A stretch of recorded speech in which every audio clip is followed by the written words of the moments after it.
when I received the invitation from His Excellency to come and serve as a keynote speaker at the maiden River State Economic Investment Summit, my diary was filled up with a series of engagements locally and internationally. My initial reaction was that I might not be able to come. But then I thought what a great honor it is for His Excellency Governor Fubara to have invited me to serve in this capacity. I also remembered my late friend and brother, Wike, who was a proud son of Rivers. Beside my schedule, I also had a bit of apprehension about coming to speak at public forums such as this, because sometimes it doesn't matter what we say, problems or the truthfulness of solutions we try to proffer as we reconfigure the economy for the benefit of all. Sometimes misinterpretation and sensationalism become the aftermath of the speech more than the substance. And I'm sure we all agree I've had my fair share of controversy. These misrepresentations sometimes make discourse a matter of controversy rather than about solutions. However, honor begets honor, and I regard your invitation, Your Excellency, as an absolute honor, and that is why I'm here.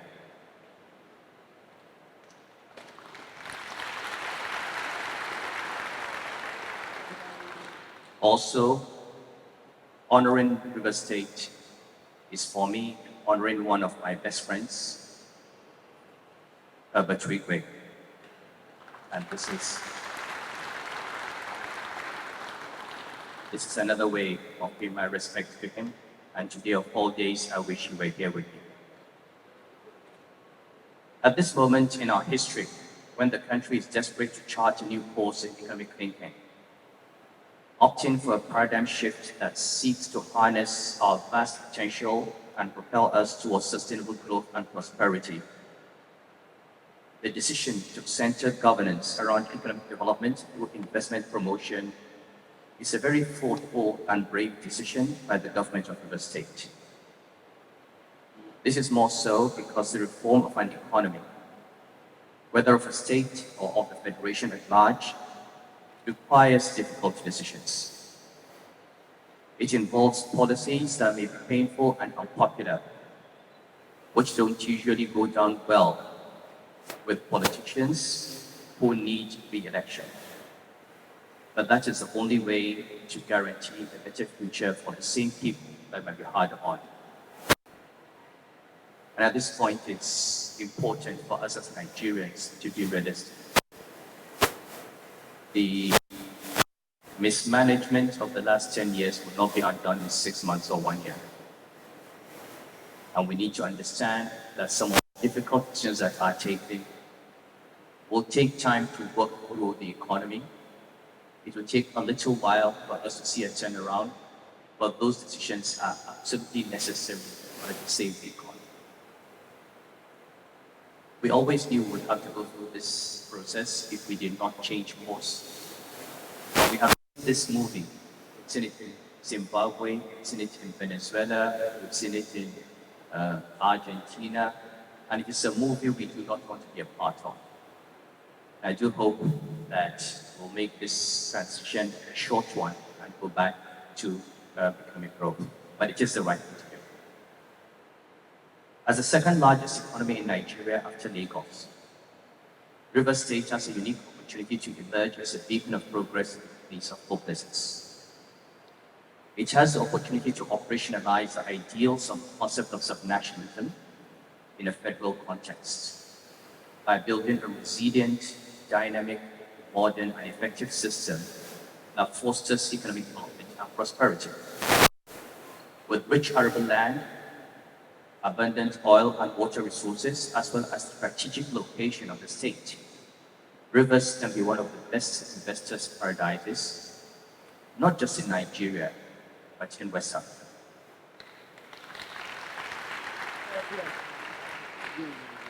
if the right things can be done. The recent boom in mechanized agriculture, international trade, transportation, tourism, real estate, and ICT that are being witnessed in this state are evidence that development is not too lofty a dream to achieve, and they're a testament that Rivers is ripe for investment.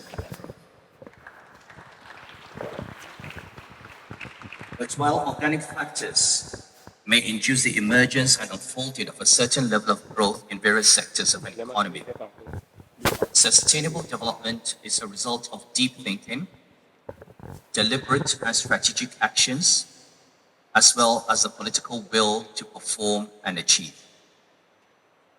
Rivers State is blessed with abundant oil resources, a gift that has significantly contributed to the economy of Nigeria as a whole. However, sitting on oil or any natural resource is not enough for economic development. I have said over and over again that if we were to dig out all the oil that is under Nigeria's soil today and sell it and share the money among all Nigerians, we would at best be a lower middle income country. So oil is a resource, but it's not enough to make us a wealthy country. To achieve development, it is imperative that we recognize the need to take specific steps that transcend natural resources, to diversify and institutionalize foundational economic frameworks, to fully reap the blessings of oil itself, chiefly because it is not wholly controlled by the state. There's a need to consider its viability and risks. To ensure a prosperous future, we must embrace innovation and reforms to make the state attractive for investment and capable of realistic growth. In other words, it is the capacity of state institutions to ensure quality in thinking and skills of the population that will be critical to the delivery of results. Japan and Singapore do not have any mineral resources. Neither do Germany, Switzerland, Australia, or Rwanda, to give a few examples. By no means, however, would anyone compare the standard of living, life expectancy, or any other development benchmark in these countries with most of the countries with plentiful mineral resources, such as Nigeria. Again, despite having abundance of mineral resources, countries like Russia, the UAE, just listen to Stella, Norway, etc., have developed not only by those resources given to them by nature or providence, but by successful and a deliberate vision to diversify through the quality of their governance, institutions, and people. Resources can be a blessing, and resources can be a curse. The choice is left to the leaders. And it is the choice. You know, we always talk about this resource curse. Oil is not a curse. The curse is the leaders that we had. So it's the choice that you make. You can either turn this into a blessing or turn it into a curse. Human capital and good governance are why countries that are complex in their characteristics, such as India, Brazil, China, and the US, have developed through innovation, intellectual property, education, and strong public institutions. If we're serious about development, we have to stop expecting oil to do everything for us. Everyone in Nigeria now talks about investment, infrastructure, and development. But few actually consider that no investors would simply deploy resources in the name of investment unless they see that the environment is prepared to accommodate their business, make it prosper, and protect it. Capitalism does not flourish and create wealth for everyone by the number of bridges and office edifices a government builds, but by strong fiscal and trade institutions that create a level playing field and incentives to ease business.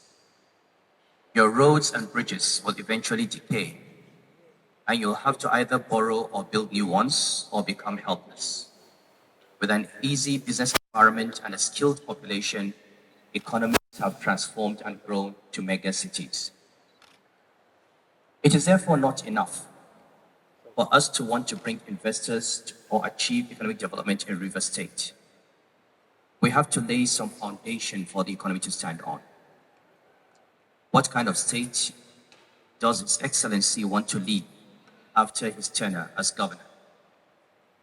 A FAC allocation and 13% derivative state, or a commercial and industrial hub in which all citizens live a decent life?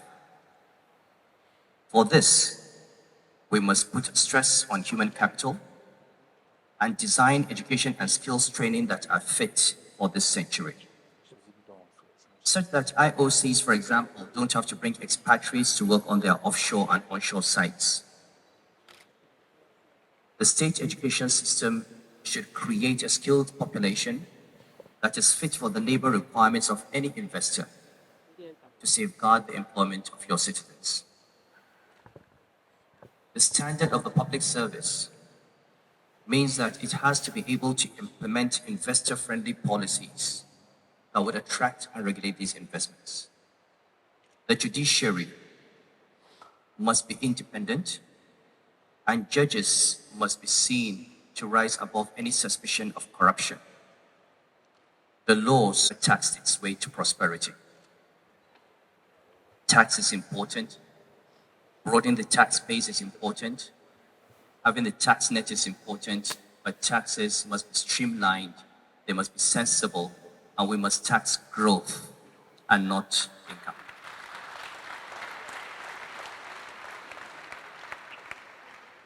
So what are the recommendations, a few that I would like to make to prepare the ground for investments? First is on human capital development and the state's manpower policy. The key to economic development is human capital. Investing in the people is paramount.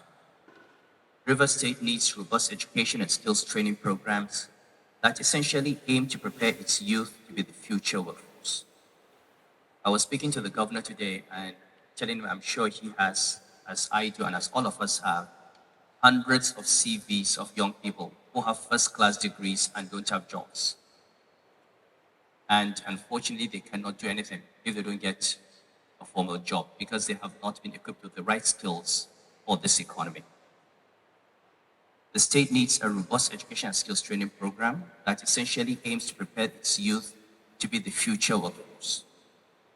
First, it needs to design a comprehensive manpower policy based on the state's vision for development. Reform the primary and secondary schools, colleges, polytechnics, and universities to become real incubation centers that produce engineers, technicians, and artisans that will provide an efficient workforce for the numerous IOCs in Rivers State, and to produce and retain medical doctors to provide world-class healthcare for residents in the state so that no one has to travel abroad for treatment. You need innovators and entrepreneurs that will supply services across all value chains and industries.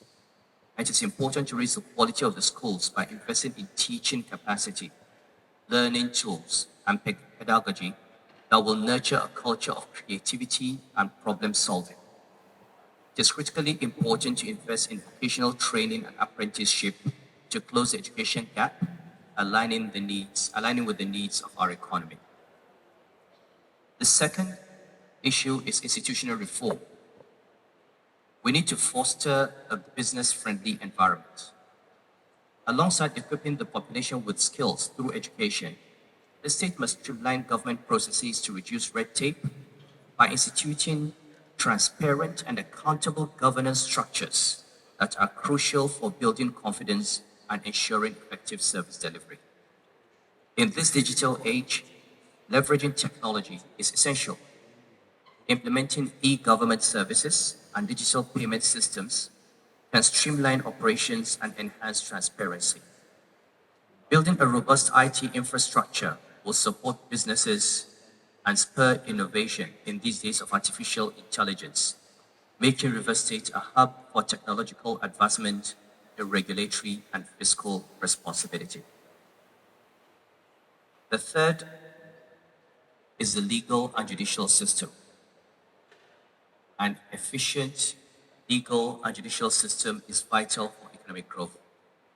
Enhancing the system's efficiency and effectiveness can be achieved through ADR and multi-door houses, expeditious and equitable dispensation of justice and law reforms, a productive criminal justice scheme that promotes obedience to law and order will make Rivers a stable business environment.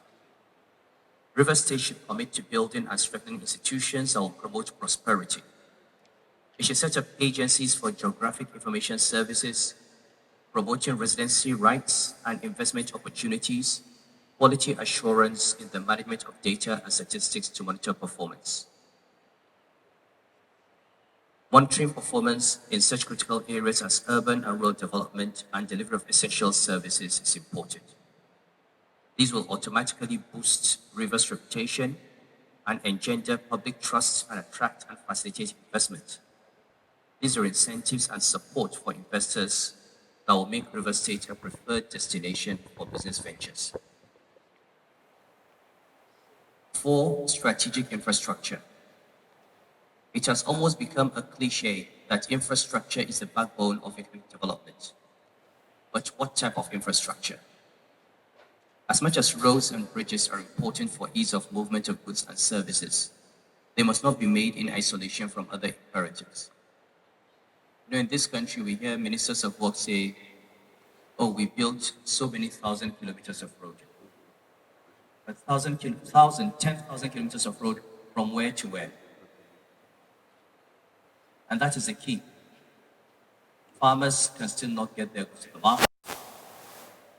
Cities are not linked to each other. The hinterland is not linked to the coast. Until we begin to think strategically about infrastructure, just building infrastructure in itself does not bring development.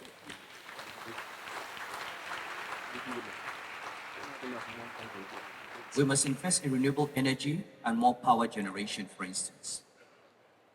And this ensures sustainable and reliable energy sources, driving industrial growth, especially with the current Electricity Act that empowers states to generate and distribute electricity. Economic zones and industrial estates are the new best practices for competitive development. But of utmost importance for states like Rivers, due to their natural geography, is the need to concern themselves with environmental protection infrastructure for clean water, waste disposal, and pollution control due to issues of oil spillage, industrial pollution, and other climate hazards. Rivers must invest in strategic transportation systems that include metro rail lines, water transportation, ports, and cargo airports, which will facilitate trade and mobility. In conclusion, the path to prosperity for Rivers State lies in the collective effort and collaboration of its people. The state must embrace innovation and reform, diversifying its economy and strengthening its institutions. Doing this will unlock the full potential of the state, ensuring sustainable growth and a prosperous future for all. The state should seize this moment with determination and vision, driving forward the innovative pathways that will secure a place as a thriving, dynamic state. Before I end this note, it is important to emphasize the need for the state to stretch a hand of friendship to other states in the South-South geopolitical zone, with whom it shares opportunities in all resources, but also in ecological and security challenges linked to these opportunities. This requires concerted effort to support NDDC to fulfill its mandate of accelerating development of the Niger Delta region. Only meaningful development creates the opportunities for young people to earn a decent living, and that is the only thing that will guarantee peace in a volatile environment. I would like to thank, in conclusion, Your Excellency once more for this invitation, and also thank all of you for listening to me, and thank Bashir Ibrahim Hassan, who did all the running around to make sure that he brought me here on time. And I wish you successful deliberations and good luck as you try to build